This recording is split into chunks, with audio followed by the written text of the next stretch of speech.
안녕하세요. 독일어 신문을 읽어준 남자 독신남입니다. 세상에서 가장 흥미로운 엔터테인먼트 산업을 가진 곳은 어딜까? 바로 한국이라는 독일 언론사의 평가가 있습니다. 독일 유력 주간지 슈피겔지는 한국 영화는 어떻게 전 세계를 정복했는가라는 제목의 기사를 2022년 1월 2일 썼던 적이 있었습니다. 매체는 이런 현상을 어떻게 이해해야 하는지 독자들에게 질문을 던지고 있는데요. 물론 기존 다른 언론사들이나 외신들도 늘 다뤄왔던 주제와 질문입니다. 그런데 그 이유에 대한 답변을 매체는 한국인의 기질에서 찾고 있어 주목을 끌고 있습니다. 바로 한국인은 무엇이든지 최고가 되어야 한다는 생각을 하며 행동을 하는 사람들이 하는 겁니다. 신문 한국에서는 영화와 드라마가 늘 존재감을 나타내고 있으며 때로는 한국 자체가 무대가 되기도 한다 말하며 한국인들과 K 콘텐츠 관계의 그 의미에 대해 전하고 있습니다. 매체는 서울에는 기생충 촬영지였던 자하문 터널이 있으며 이곳은 이제 많은 방문객들이 찾는 곳 중 하나가 되었다 설명하며 기사를 시작하고 있습니다. 영화 기생충에 나오는 강렬한 장면 중 하나가 바로 자하문 씬인데요. 송강호의 가족 기택의 가족이 이성균 동익의 집에서 힘들게 도망쳐 나와 빗길을 피해 집으로 가는 장면이 나옵니다. 이때 장대비가 내리죠. 이 거친 비를 뚫고 터널의 계단에 내려오는 장면은 영화 기생충의 주제를 가장 강렬하게 느끼도록 전달하고 있는 장면입니다. 상류층이 기생충으로 붙어있다 추락하는 모습이 비를 맞으며 계단을 힘들게 내려오는 모습으로 그려내고 있는 듯 보이기 때문이죠.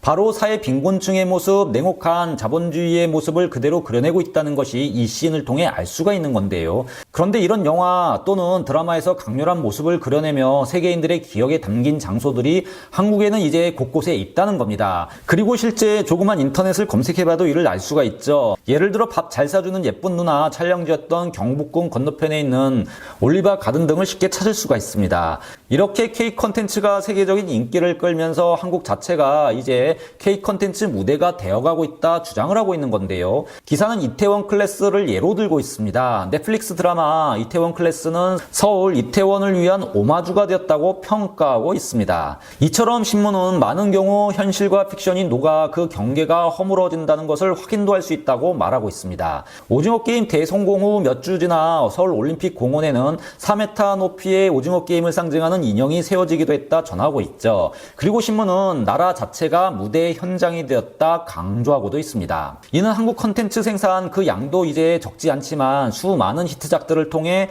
한국의 거리들이 세계인의 기억에 남기 시작했다는 말이기도 합니다. 위에서 기사가 이태원 클래스를 예로 들고 있는데요. 이미 스위스 한 언론사는 이태원은 세계 젊은이들에게 새로운 낭만의 거리 파리의 몽마르트가 되어가고 있다는 감상평을 전달하기도 했었습니다. 사실 조금 가장이 심한 편입니다만 이제 세계 영화와 드라마 팬들이 한국의 거리를 기억하기 시작했다는 것은 사실인 듯 보이죠. 그럼에도 한국은 영화 제작에 대한 야망 그리고 새로운 스토리를 찾아가며 또 다른 기억의 거리를 만들려 하는 것에 매체는 주목을 하고 있는데요. 기사는 그럼에도 세계적인 성공을 이끌 또 다른 콘텐츠 소재에 대한 한국 사회의 동경이 더욱 커져가고 있다고 강조하고 있습니다. 기사는 2020년에만 한국은 807개의 영화가 제작되었으며 스릴러, 코미디, 역사 드라마, 공포물, 멜로 장르 등 전 장르에 걸쳐 생산되고 있다고 세세한 통계까지 전달하고 있습니다. 그리고 성과 또한 대단했다 밝히고 있는데요.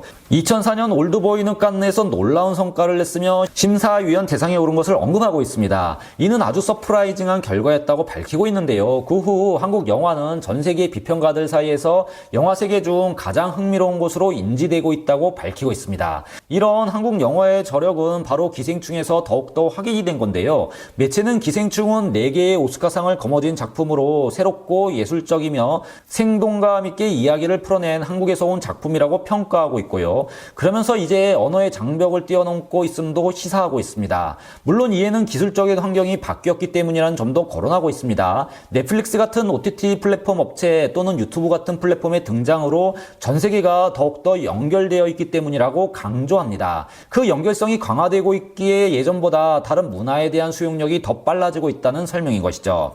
매체는 실제로 이 플랫폼들은 한국 콘텐츠에 날개를 달아주었다 있다 강조하고 있습니다. 그리고 콘텐츠 비평 매체들에게 넷플릭스 차트 1위를 기록한 오징어 게임은 바로 그 증거이기도 하다고 설명합니다. 매체는 이 대목에서 어떻게 한국은 강력한 문화 수출 국가로 이렇게 성장할 수 있었는가라는 질문을 독자들에게 던지고 있습니다. 신문은 이를 알기 위해 먼저 한국의 지난 과거를 조금이라도 살펴봐야 한다 주장을 합니다. 한국은 1950년대 북한과 한국 전쟁을 경험했던 곳으로 황폐화되었던 땅이라고 설명하고 있습니다. 한국은 지하자원이 없고 삼면이 바다라는 점도 거론하고 있고요. 그럼에도 한국은 야심을 갖고 열심히 일해 일어섰던 곳으로 삼성과 현대 같은 기업을 만들어내 자동차와 스마트폰을 수출하고 있는 곳이라고 설명하고 있습니다. 물론 이 기업들의 영향력은 거대해졌고 권력은 집중되었으나 이런 사회 부조리가 훗날 영화인들이 연구하는 영역의 토대가 되었다는 점도 거론하고 있습니다. 한국은 1988년 올림픽을 개최 현대적인 경제국가로 성장했고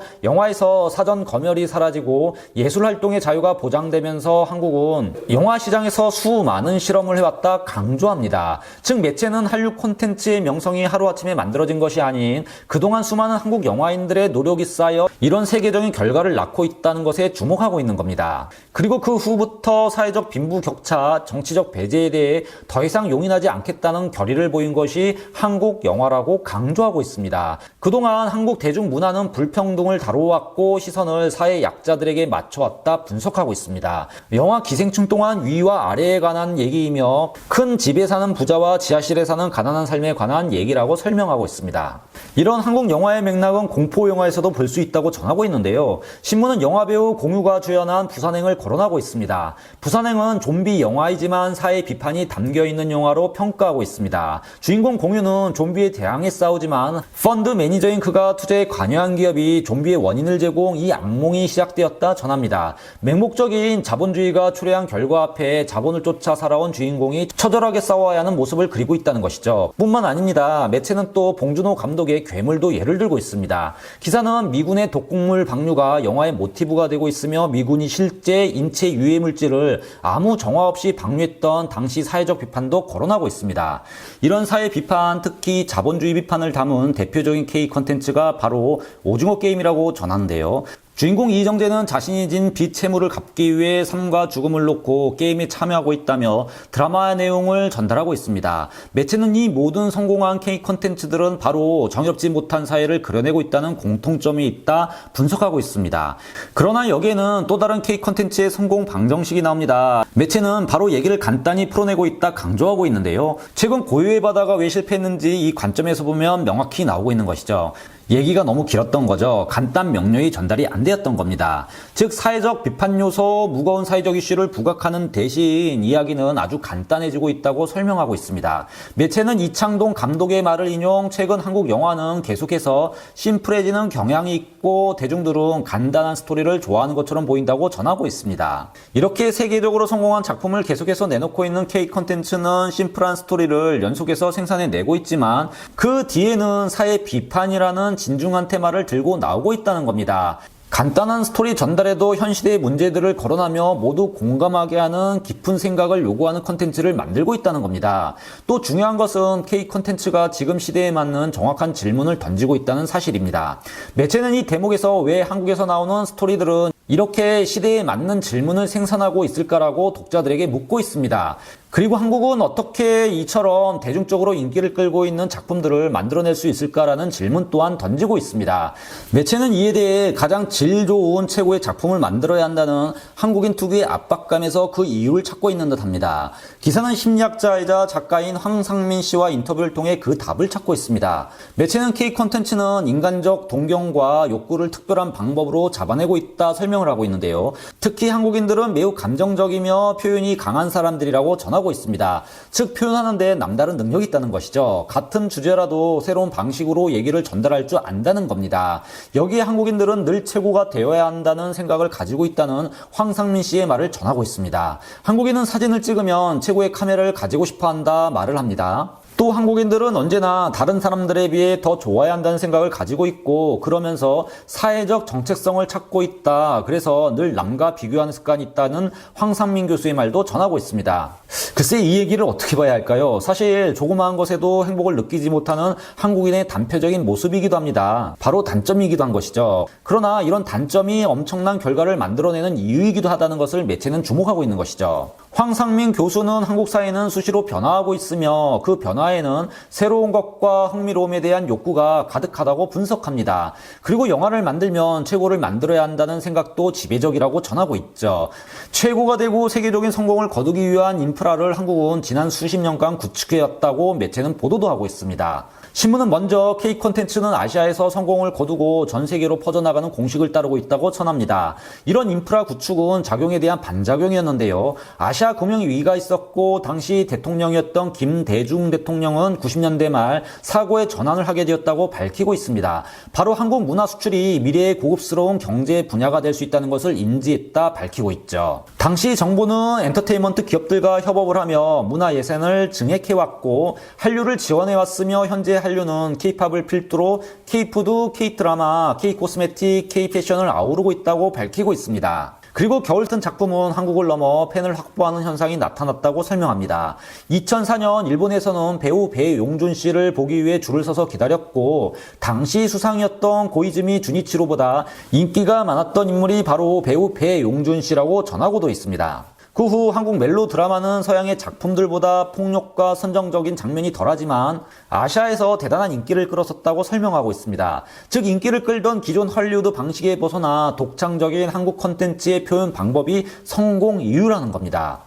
그리고 한국 드라마에는 삼각관계, 돈 많은 나쁜 부모님, 매력적이고 돈 많은 남자, 특히 가난하지만 여성을 통해 변화하는 남자의 모습 등이 많이 등장하고 있다. 유해하지 않은 장면, 그러나 유치하기까지 한 장면들도 있지만 이를 고급스럽게 처리하는 기술들을 보여왔다고 분석하고 있습니다. 무엇보다 K-드라마는 자체 사운드 트랙과 타이틀송이 있고 세트장은 모던하고 사치스럽기까지 하며 배우들은 멋진 디자인 패션과 완벽한 머리 스타일을 보여주고 있다고 전합니다. 또한 뛰어난 성형 기술로 흠없이 보인다고도 전하고 있죠. 그리고 스토리 진행, 플롯은 예측 가능한 시나리오이지만 시청자들을 때로는 유머스럽고 때로는 생각에 잠기게 만든다고 설명하고 있습니다. 지금 이 설명은 한국 드라마 중에 아시아인들이 좋아하는 멜로 장르에 국한해 설명하고 있는 것이죠. 매체는 그 예로 사랑의 불시착을 거론하고 있습니다. 그리고 기사는 이제 K 콘텐츠는 넷플릭스와 유튜브 같은 플랫폼을 통해 전 세계 시장에서 확실하게 자리 잡았다고 진단하고 있습니다. 또한 상업화의 극단적 효율성에 맞춰있는 미국 시장에 K 콘텐츠가 눈에 들어온 건데요. 신문은 리메이크를 통해 돈을 버는 미국 시장은 이제 K 콘텐츠라는 트렌드가 일시적인 현상이 아닌 것을 인지했고 최근 미국 스튜디오와 함께 기획하고 개발하며 한국어 콘텐츠에 기획 투자하는 모습을 보이고 있다고 전합니다. 매체는 그 이유를 아주 간략히 다시 한번 강조하고 있습니다. 이는 전 세계 시청자들이 이미 변했으며 이제 새로운 것을 찾고 있고 한국 콘텐츠는 새롭고 신선한 것을 제공하고 있다고 그 답을 내놓고 있습니다. 이제 세계 시장이 한류가 전 세계 트렌드임을 인정하고 이에 맞춰 비즈니스 플랜을 속속히 만들고 있는 겁니다. 2022년 더더욱 한류가 기대되는 이유이기도 합니다. 지금까지 독일어 신문을 읽어준 남자 독신남이었습니다.